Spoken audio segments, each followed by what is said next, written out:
సాహిత్యం కనపడాలి, వ్యక్తి కనపడదు అనేటువంటి విశ్వాసం కలిగితే ఆయన కాన్సెప్ట్ కనపడాలి. కొంతమంది కాన్సెప్ట్ కనపడుతుంది, చాలా మంది గొప్ప సైంటిస్ట్ ఉంటారు, వాళ్ళు కాన్సెప్ట్ కనపడాలి తప్ప వ్యక్తి కనపడదు అనేటువంటి భావన మా నిరంజన్ రెడ్డి గారు ఇవాళ దాసరెడ్డి గారి మీద అపారమైన పరిశోధన చేసి 2 గ్రంథాలను రచించి అది గౌరవ పెద్దలు జస్టిస్ నరసింహారెడ్డి గారికి అంకితం వంటి కూడా మరొకసారి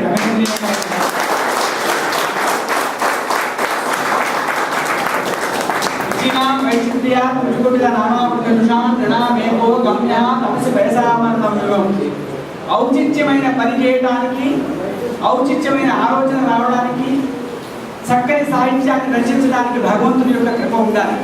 ఇవాళ నిరంజన్ రెడ్డి గారు ఏదో ఒక అసంబద్ధమైనటువంటి సాంఘిక నవలలు కాకుండా సంబంధం లేనటువంటి ఆ పాడిన పూలు, ఆ పూలు, ఈ పూలు లాంటి ఒక అసంకల్పితమైనటువంటి సాహిత్యంలో వెళ్లకుండా ఒక మహానుభావుని యొక్క జీవన విధానాన్ని, ఆయన యొక్క సాహిత్యాన్ని ఆకలింపు చేసుకొని శ్రద్ధగా చదివి 2 గ్రంథాలు రచించడానికి నాకు చాలా సంతోషంగా ఉంది.